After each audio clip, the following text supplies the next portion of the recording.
Before you drift off to sleep tonight, there's something you need to hear. In the Haven study, an old pocket watch, silent for years, has begun to tick. Its steady heartbeat echoes through the room, carrying a message from the past. Welcome back to The Quiet Watcher. I'm your narrator, and tonight's story is called The Watch. It unfolds in the candlelit stillness of the Haven study, where Elara discovers that time itself can whisper secrets when we're ready to listen. The night had deepened into silence. Outside the Haven, the wind whispered through the willow leaves, drawing long, slow sighs from the branches. Inside, the study was a sanctuary of shadows and light. Shelves groaned under the weight of old tomes and journals. The scent of leather and cedar hung thick in the air, warmed by the glow of a single beeswax candle. Its flame flickered, casting dancing silhouettes on the walls and etching soft gold onto the wood grain of the desk. Elara stood in the doorway, shawl wrapped around her shoulders, a mug of steaming chamomile in her hands. The warmth seeped into her palms, grounding her.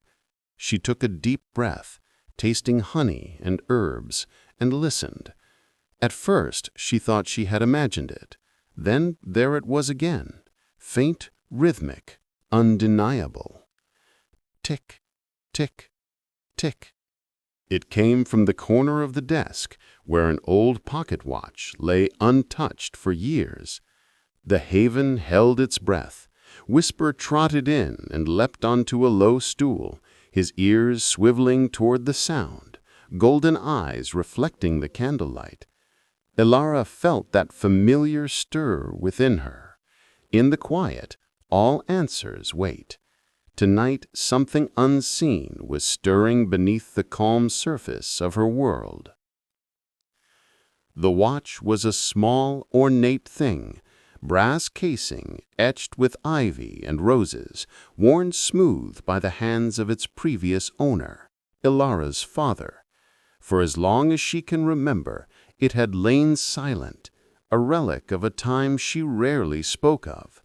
But now the tiny hands moved with purpose, and each tick reverberated through the wooden desk and into her bones. She approached slowly, her slippers whispering on the rug.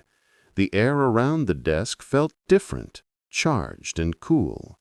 A faint metallic scent mingled with the beeswax, and beneath it all there was something else, like the first crisp breath of winter. All was as it should be. Or was it?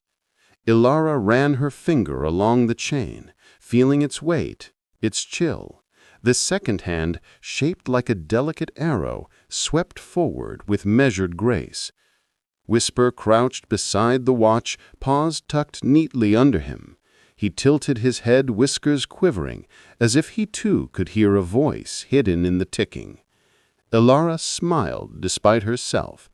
"Let's see what secret you've been holding all these years," she murmured. Elara's hands moved with a gentle certainty born of countless nights like this.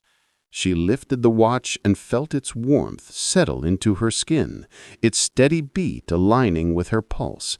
The brass was smooth, the engraving deep. She pressed the tiny clasp, and the cover sprang open with a soft click. Inside, the face gleamed, a circle of enamel with slender black numerals and two hands that had finally come to life. But it was the inside of the cover that made her breath hitch. There, where she had always thought it was blank, words shimmered to life as if ink were seeping through from some hidden lair. In looping script she recognized instantly. It read, "For when the past returns, trust the rhythm of your heart. ... Behind the inscription, tucked neatly into a narrow compartment she'd never noticed, was a folded scrap of parchment, brittle with age. She unfolded it carefully. It was a map, not of a place, but of time. Her father had drawn it, marking dates and events in ink that had faded to sepia. Some dates she knew, others were a mystery. One was circled with the small note, "The watch will tell you when." Elara's fingers traced the circle, and so the watcher observed. The ticking seemed to grow louder, urging her to follow. Whisper mewed softly and trotted toward the back of the study, where a narrow staircase wound up to the attic. The message was clear. There was something waiting above, and tonight was the time. The attic smelled of dust and memories. Trunks and crates lay stacked beneath beams that creaked softly in the night breeze. Moonlight spilled in through a small round window, painting silver across everything it touched. In the far corner sat a wooden chest she'd never dared to open. Her father's initials were carved on its lid. With hands that trembled just enough to feel alive, she lifted the latch. The hinges groaned softly as if in relief. Inside, neat bundles of letters lay tied with ribbon, a faded photograph of her father and a younger Elara smiling in front of the haven, and a worn journal bound in leather.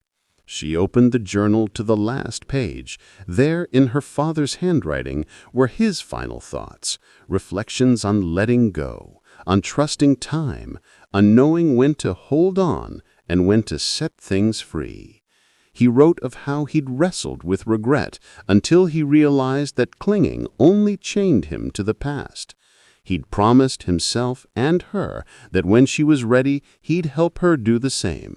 He'd hidden his journal and stilled his watch, knowing she'd find them when the moment was right. Reading his words, Elara felt tears roll down her cheeks, warm and liberating. And with that, the mystery was no more. The ticking of the watch slowed, the second hand easing into stillness. It had done its work.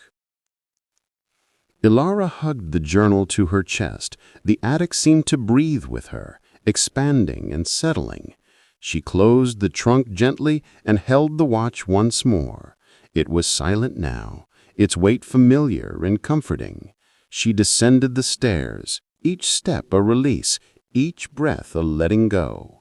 Back in the study, the candle had burned lower, its flame a steady point of light. She set the watch down, ran her fingers over the brass one last time, and whispered, "Thank you." The words were to the watch, to her father, to the haven itself. The room embraced her in its warmth and shadows. Whisper brushed against her, purring quietly, his eyes half closed in contentment. Elara wrapped herself in her shawl and slipped into her bed, the scent of cedar and wax lingering like a lullaby. Outside, the willow whispered secrets to the night sky. In the quiet, all answers wait. She closed her eyes, the remnants of the tick still echoing softly in her mind, and drifted in to sleep. Thank you for joining me, for listening with your heart. If this story helped you let go of something heavy or simply brought you peace, I hope you'll like, subscribe, and share The Quiet Watcher. Tomorrow night, a new mystery awaits. Until then, rest well.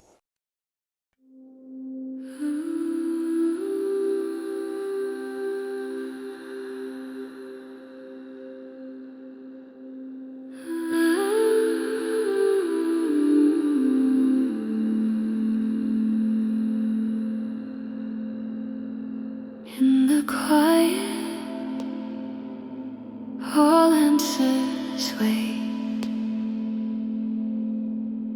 In the silence, you create your fate.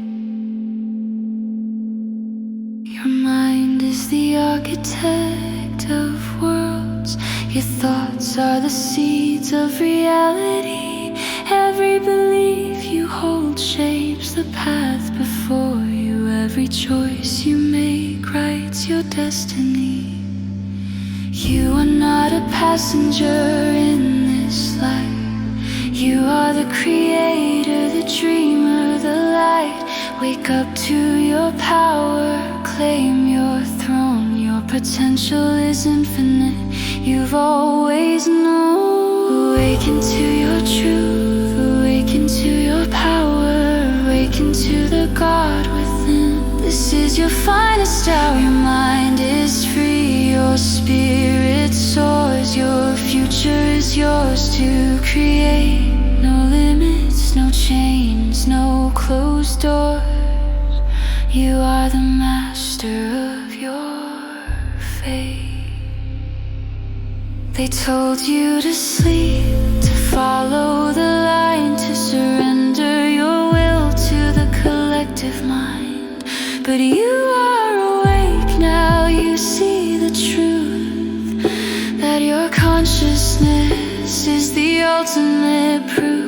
Your thoughts create reality, your beliefs shape your world.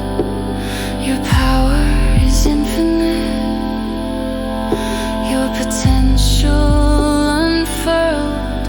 Think for yourself, question everything. Trust your intuition, let your spirit sing. You are sovereign, you are free. You are exactly who you're meant to be. Awaken to your truth, awaken to your power, awaken to the God within. This is your finest hour. Your mind is free, your spirit soars. Your future is yours to create. No limits, no chains, no closed doors. You are the master of your fate. In the quiet, all answers wait. In the silence, you create your fate. You are awake, you are free, you are infinite. So it is.